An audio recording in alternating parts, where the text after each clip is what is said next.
আসসালামু আলাইকুম সবাইকে। ভিডিওটা আসলে অনেক আকাঙ্ক্ষিত একটা ভিডিও, কারণ রোজার সময় দেখবা প্রচুর পরিমাণে অনলাইনে এই রুটিন সেই রুটিন গেছে, যে এইভাবে পড়লে রোজার মধ্যে সবচেয়ে বেস্টভাবে আউটপুট পাওয়া সম্ভব বা সবচেয়ে বেশি পরিমাণে ইফেক্টিভলি তুমি ফলো করতে পারবা। বাট আমি জানি আমার পার্সোনাল এক্সপিরিয়েন্স যেটা বলে সেটা হইতেছে রোজার মধ্যে তোমার পড়া হবে না, এবং আমারও হইতো না ভাই। আমি দেখা গেছে 10-12 ঘন্টা পড়া ছেলে, বাট রোজার মধ্যে আমার সর্বোচ্চ গেলে 3-4 ঘন্টা পড়া হইতো একদম ইফেক্টিভলি, সর্বোচ্চ গেলে।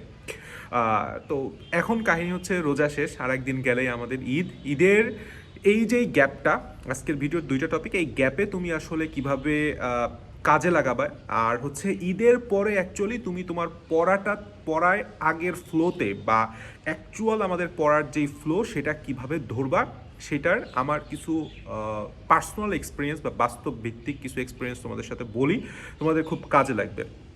এক নম্বর কথা হচ্ছে, আমি সবসময় স্টুডেন্ট লাইফে যারা ভিডিওটা এইচএসসি 26 ব্যাচ 27 ব্যাচ এবং অনেক ক্ষেত্রে সেকেন্ড টাইমার্সরা দেখতেছো, আমি যখনই একাডেমিক লাইফ বলো বা আমার অ্যাডমিশন লাইফ বলো, আমি সবসময় এই যে ছুটিগুলোর দিক তাকায় থাকতাম এবং খুব আগ্রহ নিয়ে তাকায় থাকতাম। এই কারণ এই সময় ছুটি হইলে সব জায়গায় বলে আমার ক্লাস বন্ধ, সব জায়গায় ক্লাস বন্ধ, কোনো জায়গায় দৌড়াদৌড়ি করতে হইতেছে না, একদম আমি বাসার মধ্যে বসে সম্পূর্ণ নিজের খুব গ্যাপগুলোর উপর ফোকাস করে গ্যাপগুলো কমপ্লিট করতাম।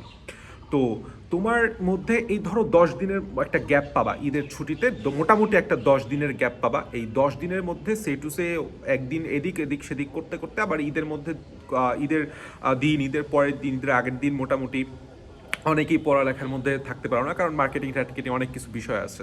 তো এই যে ছুটিগুলোর মধ্যে থেকে ধরো 50% টাইম তুমি পড়াতে ব্যয় করতে পারবা। ধরো 10 দিন তুমি যদি সময় পাও, তাহলে 5 দিন তুমি পড়া পড়বা, এই টার্গেটটা আমি রাখতাম। যে ধরো ঈদের ছুটি, পূজার ছুটি, এই ছুটি সেই ছুটি, অনেক ক্ষেত্রে ছাড়া বন্ধ দিত, ঠিক আছে।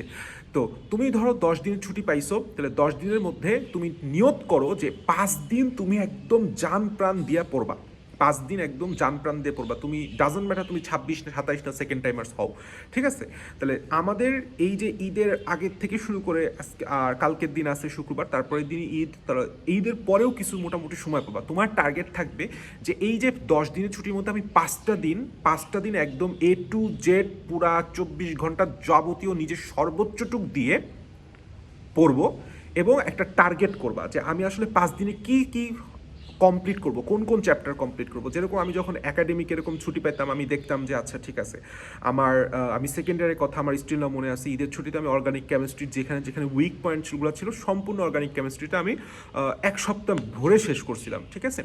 তারপর আমার আরও মনে আছে, তোমার পূজার ছুটির মধ্যে আমি হচ্ছে পরিবেশ রসায়নটায় অনেক কিছু সমস্যা ছিল, শেষের দিকের পার্টগুলো সেটা শেষ করছিলাম।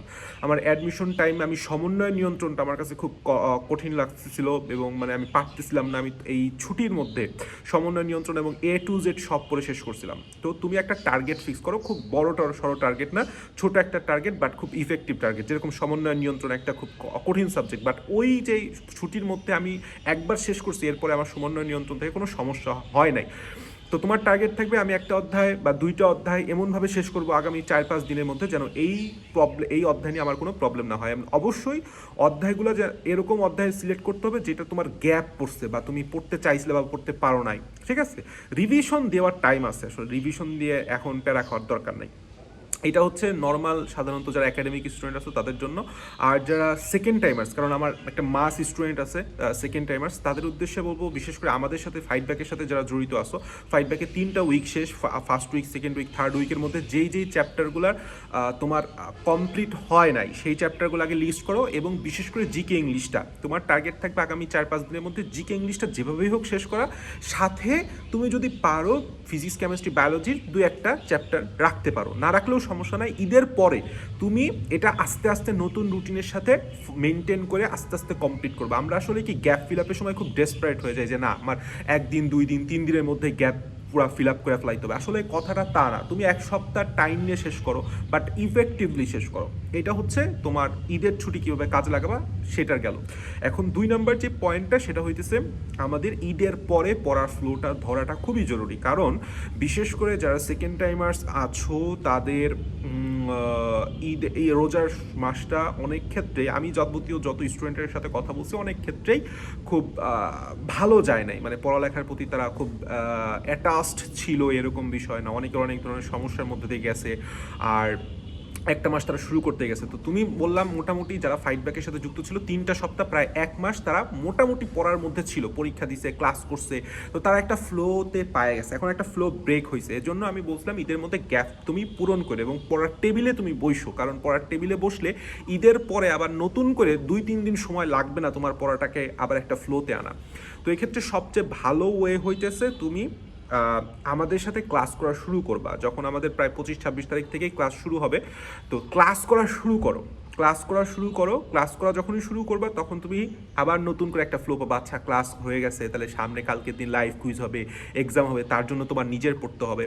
এখন একটা প্রশ্ন আসে যে ভাই ঈদের পড়ার ফ্লোটা ধরার একটা ট্রিক্স আছে। একটা ট্রিক্স হইতেছে কি, ছোট সহজ জিনিস, যে কোনো পড়ার গ্যাপ থেকে যখন তুমি আবার টেবিলে বসো তখন সবচাইতে ইজিয়েস্ট চ্যাপ্টার, ছোট চ্যাপ্টার, এবং সেটার উপর একটু সময় ব্যয় করো, একটু বুঝে পড়ার চেষ্টা করো, একটু ফিল নিয়ে পড়ার চেষ্টা করো, ঠিক আছে?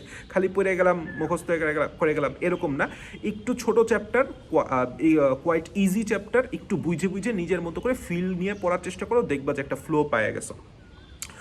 এরপরে তোমার আর একটা বিষয় সেটা ম্যাটার করবে, সেটা হচ্ছে ঈদের পরের থেকে যারা সেকেন্ড টাইমার্সের সাথে আবার জিএসটি পরীক্ষা দিবা, তাদের বললাম সেকেন্ড টাইমের সাথে জিএসটিরও একটু করে প্রিপারেশন নিতে হবে। সো ঈদের পরের যেই টাইমটা খুব ভাইটাল একটা টাইম যাইতেছে, জিএসটি আর বেশি সময় নাই, সম্ভবত 10 এপ্রিল তারিখে মেবি পরীক্ষা।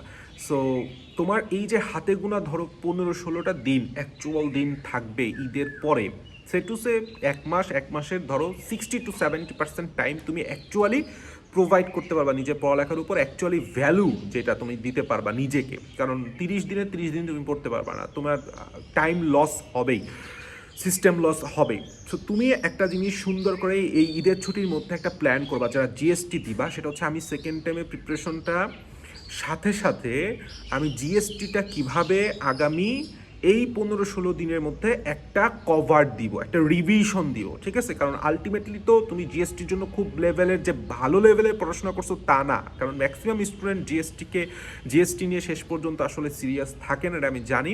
তার যাবতীয় যতটুকু কনফিডেন্স আছে, যতটুকু পড়ছে সেটারই সে ঘষায় মাইজে একটু শাইন করে জিএসটি পরীক্ষা অ্যাটেন্ড করে, এটা বললাম আমি জানি, এটা বাস্তব কথা, এটা অস্বীকার করে লাভ নাই।